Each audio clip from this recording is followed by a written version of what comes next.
Michael Corleone from The Godfather is one of the most iconic characters ever, known for his calm yet commanding presence. He doesn't need to shout or threaten. His aura tells people he's not someone to be messed with. So, what's his secret? How does someone build that level of respect, control, and quiet intensity? In this video, we're diving into how you can develop the same dangerous aura as Michael Corleone. No need for mafia connections, just a few key traits and you will see the change by yourself. Let's get started. The quiet power of control. Michael Corleone's control over himself was absolute. Unlike his hot-headed brother Sonny or his emotionally driven enemies, Michael was the embodiment of restraint. He didn't yell, flinch, or allow his emotions to dictate his behavior. This control made him an unpredictable force. He could sit in the middle of chaos, unshaken, while everyone around him unraveled.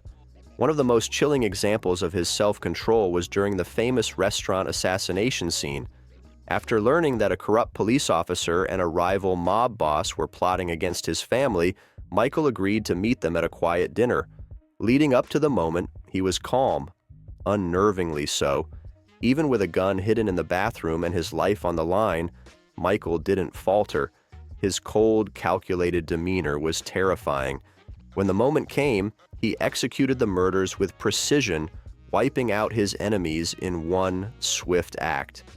The eyes that could pierce souls. Michael's eyes were his deadliest tool. They weren't just windows into his soul, they were weapons. His gaze could strip someone bare, exposing their weaknesses without him needing to say a word. There was a coldness in his eyes, an intensity that suggested he could see through any facade. One of the most haunting examples of his piercing gaze is in the confrontation with his brother Fredo in The Godfather Part 2. When Michael realizes Fredo has betrayed him, his eyes lock onto his brother with a cold, merciless stare. Fredo breaks under the weight of that look, stammering and pleading, but Michael doesn't flinch. His gaze alone delivered the message. There would be no forgiveness, no redemption. Michael's eyes weren't just intimidating, they were a constant reminder of his power. When he looked at someone, they knew they were being judged, measured, and, if necessary, condemned. It was a gaze that made even his closest allies uneasy. Master of subtlety. Michael Corleone didn't need theatrics to assert his dominance. He wasn't a man of grand gestures or loud declarations.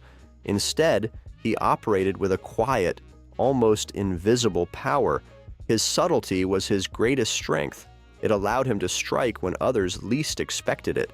A perfect example of this subtlety is when Michael confronts Carlo, his brother-in-law, about betraying the family. Michael doesn't immediately accuse Carlo or threaten him. Instead, he reassures Carlo, telling him everything is fine and inviting him to confess. His tone is calm, almost kind, as he tells Carlo to get in the car. It's only later that Carlo realizes he's been led to his execution. This ability to mask his true intentions made Michael deadly. He didn't need to shout or threaten. His actions spoke for him. People underestimated him because he gave so little away, and that mistake often cost them their lives. Ruthlessness cloaked in logic. Michael Corleone wasn't driven by rage or emotion. He was driven by logic. Every act of violence, every betrayal, and every strategic move he made was calculated. He wasn't ruthless for the sake of being cruel. He was ruthless because it was necessary. This was most evident in his decision to eliminate all his enemies at the end of the first film. Michael didn't just kill those who posed an immediate threat. He wiped out anyone who could challenge his power in the future. It was a brutal, decisive move that solidified his position as the head of the Corleone family. Michael's ruthlessness wasn't just about eliminating threats. It was about making an example of them. When someone betrayed him, they weren't just punished. They were erased. This level of cold-blooded logic sent a clear message. Crossing Michael Corleone was a death sentence. the duality of loyalty and betrayal. Loyalty was everything to Michael Corleone. He valued it above all else, and he expected it from everyone around him. But his understanding of loyalty was absolute. There was no middle ground, no room for doubt. If you were with Michael, you had to be completely with him. Anything less was considered betrayal. This is why his relationship with his brother Fredo is so heartbreaking and terrifying. Despite their bond, Michael could not forgive Fredo's betrayal. Even after Fredo begged for forgiveness, Michael's cold resolve didn't waver. He waited, calculating the right time to act, and eventually ordered Fredo's execution. Michael's approach to loyalty was simple. You could either be his ally or his enemy. There was no in-between. This unwavering stance made him both respected and feared. People knew that crossing Michael, even unintentionally, would have devastating consequences. The weight of silence. Michael Corleone's silence was one of his most powerful tools. He understood that words could be a liability, revealing too much or weakening his position. Instead, he let silence do the work for him. His quiet presence could dominate a room, forcing others to speak while he observed and calculated. In meetings with his family or his enemies, Michael rarely spoke first.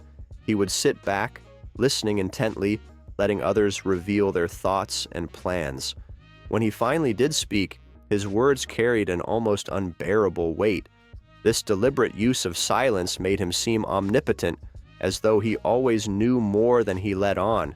One of the most chilling examples of his use of silence is during the baptism scene. As Michael's enemies are systematically murdered, he sits quietly in the church, his face calm and serene. The contrast between his outward appearance and the violence he orchestrates is haunting. The cold, calculating leader.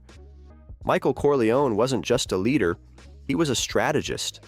Every move he made was part of a larger plan, and he always stayed several steps ahead of everyone else. His ability to anticipate his enemies' moves and counter them with precision made him nearly invincible. When his family's Las Vegas interests were threatened by Mo Green, Michael didn't confront him directly. Instead, he bided his time, gathering power and resources until he could eliminate Green without repercussions. This patience and long-term thinking were hallmarks of Michael's leadership style. So, now you know, building a dangerous aura like Michael Corleone requires control, subtlety, and the ability to maintain a calm, calculated demeanor. But what if you could take this even further, especially when it comes to dealing with women? The secret to charm lies in quiet confidence, and that's exactly what we'll dive into next. Check out my video, How to Charm Even the Hottest Women Easily Like Craig Ferguson. Trust me, you won't want to miss it. Hit the like button and subscribe to our channel for more updates. Until next time, take care.